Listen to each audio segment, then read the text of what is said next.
Hello, this is Joseph Henderson, Senior Pastor of Celebrate New Life Tabernacle Church. It is my hope that you and your family enjoyed a wonderful Christmas celebration.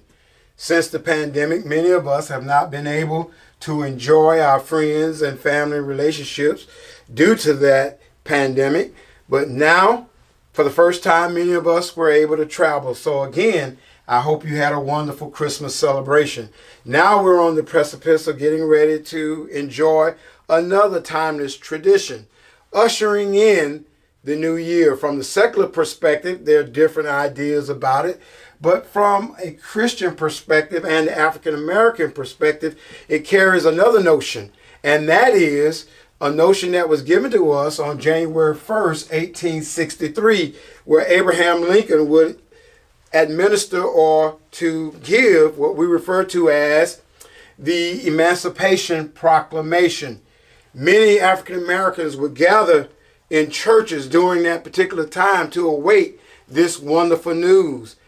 As a result of the transatlantic slave trade, it is estimated by Dr. Henry Louis Gates in one of his seminal works that some 12.5 million Africans would be involved in that slave trade. Some would not make it through the transit.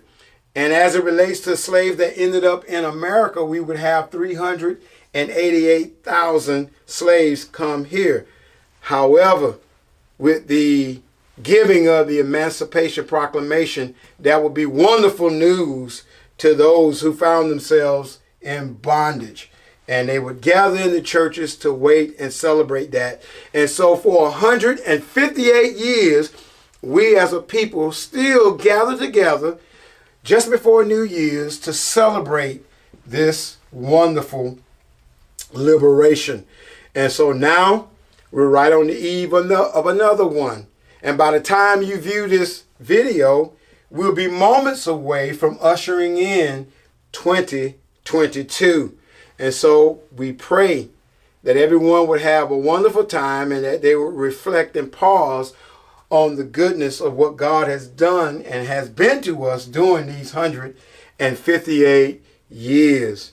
As well, every year, Celebrate New Life Tabernacle always has what we refer to as a theme for the year. So for 2022, our theme is anchored in one word.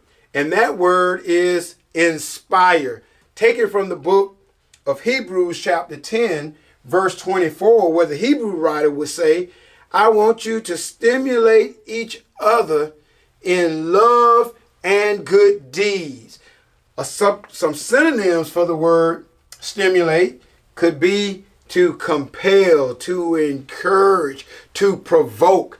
And so what we want to spend 2022 doing is just that, compelling, stimulating, provoking each other in love and in good deeds.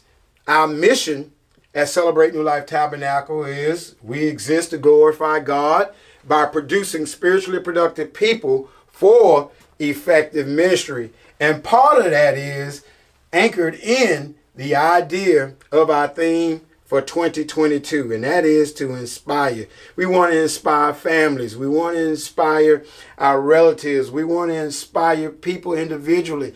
We want to provoke them to love and to engage in good works and good service towards others. And at the same time, we also want to emphasize the idea of discipleship. We want to engage in that process of developing people to function in the area as being a good disciple of Jesus Christ. And so we are excited. I'm excited about everything that God has done and is yet to do with us in 2022. So as you're gathering around with your family members and friends to usher in this new year, I pray that your mind is focused on what we want to accomplish in 2022 as a church, and those of you who consider yourselves a friend of the ministry as well. So we're excited. We're looking forward to what God is going to do, what God has done. And so let us work together to stimulate each other to love and good works. And in closing, I just want to wish you a happy new year. Let's go and get it done. God bless.